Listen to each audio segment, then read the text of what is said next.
Hey all, welcome back to my channel. If you haven't been here before, my name is Julie or Jules. I go by they, them pronouns. I'm an autistic and non-binary pre-licensed therapist, and I also make YouTube videos surrounding topics such as music, makeup, as well as mental health. And today, we are going to talk about the end of Panic at the Disco. I know I'm on my webcam, but I think it's important that I, an emo, and an elder emo at that, touch on this topic because I see a lot of creators talking about it, and it is something that I want to process further here on my channel with you all.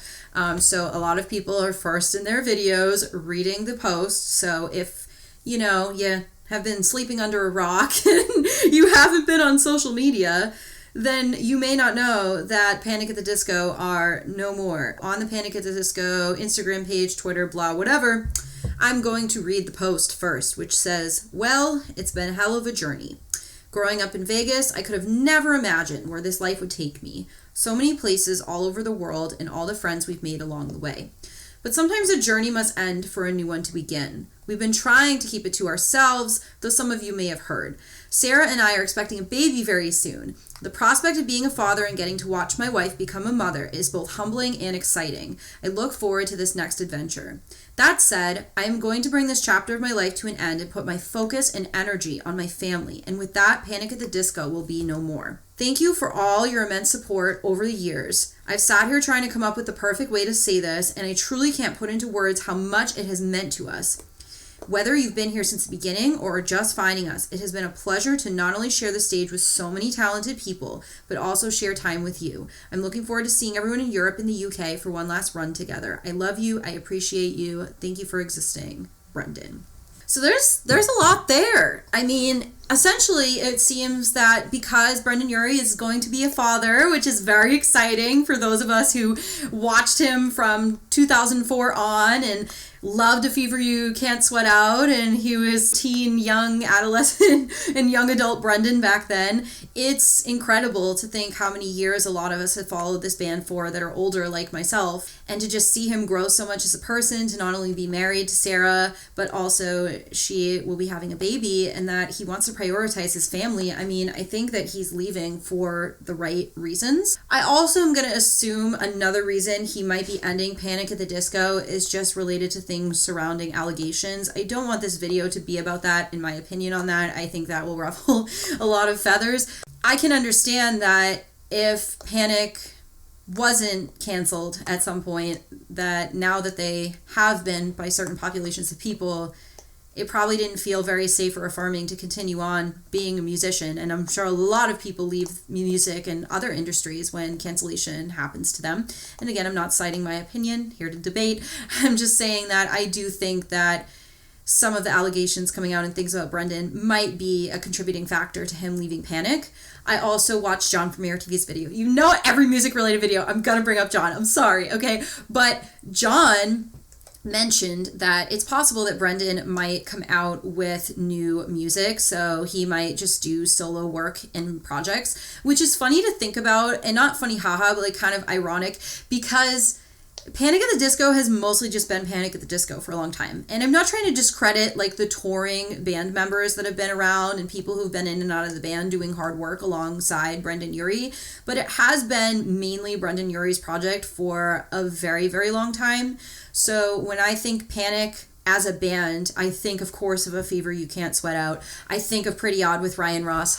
Ryan Ross. And I even, of course, like Vices and Virtues. And I think that was a good album as well. And Brendon Urie wasn't completely alone at the time. Spencer Smith was involved in Vices and Virtues. I also this morning was listening to Too Weird to Live, Too Rare to Die by Panic. Even though that album is very mainly Brendon, I loved that album. I still will always love that album. It's so beautiful. And I think it's a really good quality album because that was around the era when Brendon Urie came out as pansexual, which was really exciting for the LGBT community. And there's a song on there. Of course, it doesn't include trans and non-binary people, but you can make the assumption if Brendon is pan, then hopefully he includes those people. But okay, that album came out long before a lot of things that are going on now. I think that Death of a Bachelor, people have mixed feelings on. I liked that album. I obviously like older style Panic more.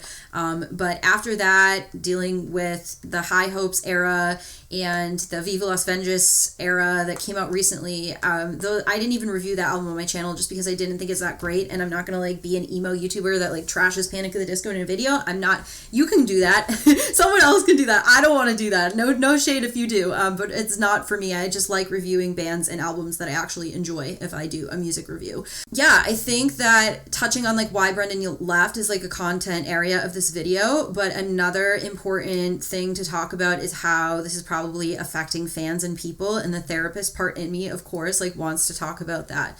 So I called this a grief situation, and someone's going to call me dramatic and go into a clinical definition of grief, and I'm going to sit there and say I'm a therapist. Like, go ahead and disagree with me and invalidate people's grief, but grief can mean so many things. Grief can be the loss of a loved one or a pet. Grief can be losing someone in regard to a breakup or a friend breakup, right? So there could be a grieving process if one of your favorite bands of all time that defines a lot of your self-concept is gone and away. And I know Brendan's going to continue on to do some of his tours in Europe and things like that, and that he'll still be around here and there.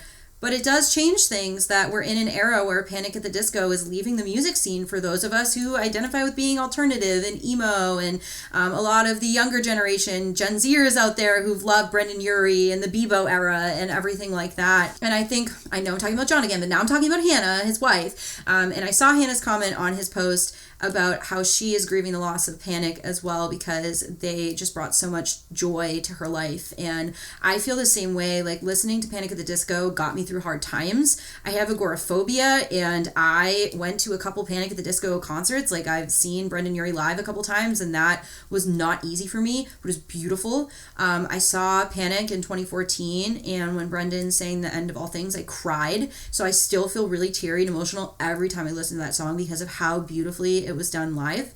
So we might have mixed views. You might say, Brendan's not a nice guy, and I'm not going to sit here and argue that. I don't know him in person. Like, how am I supposed to say that? But I don't think anyone can disagree that Brendan isn't talented. You might disagree with the direction he took his music in, and that it's more pop leaning, and, you know, he really idolizes like musicians from the 50s and their music styles and stuff like that. But he is a talented being with a very massive vocal range and really cool lyricism, and covers more topics than just romance in his music in Panic at the Disco, which I think is really important and insightful. So no matter where Brendan goes and what happens with his career, Panic at the Disco will always be a huge part of me and who I am and what I love, and I will continue to listen to them and wear my Panic band tee and really just honor the memories I had, because I think for a lot of us who are older, the grieving process of this comes from when we're listening to Panic. It reminds us of when we're younger, and that can be good, bad, or indifferent depending on people's past experiences. But for me, it gives me that nostalgia of, oh, I remember when I was emo and I teased my hair and I wore a lot of eyeliner and I danced around to these songs with my friends and we were really goofy and obnoxious. And yes, there's things about those days I don't miss, and there's so much about those days that I do miss, that being an older adult is just so much more complicated. But it's been an honor to be alive in the time of Panic at the Disco and to grow alongside Brendan Urie as a musician and as a dad and a husband. Like, I'm just really ecstatic and excited for him as well, and I think good things are to come with Brendan, and good things are to come for us. So I know some people are going to laugh at my grief expression from the band, but I am okay. I have therapy. I just want to offer my space on my channel for anyone who might be upset about this news. If you need to leave a comment and just talk to me, I'm open to that. I can't do free therapy and little comments due to ethics, but I will be here for you because I relate to you. I resonate with how hard this news was. I don't feel shocked by the news. I feel like Panic had to break up eventually. When I saw they were together 2004 to 2023, I was like, okay, so they've been together almost 20 years, and Brendan's had so many interchangeable band members throughout the years and a lot of difficulties working with other people as well as a musician. It makes sense why things had to come to an end, and I can really respect and resonate with that decision, even though it might be a painful one for me and other emo people that I love very much. I'm here for you. Let's all be here for each other, and let's support each other through this, as well as any other stressors and painful things that go on. So those are my general thoughts on everything Panic at the Disco related and this news, which is very sad but also inspiring, right? Because he's prioritizing his family, and that shows a lot about Brendan's values that I respect, because family is important to me too. But I'm very curious to hear your thoughts about this and what resonates for you and what doesn't. I don't care if you have a different opinion than me. You can leave a different opinion than me in the comments. I'm always open to that. It doesn't mean I will change my opinion or you have to change yours. We can just be.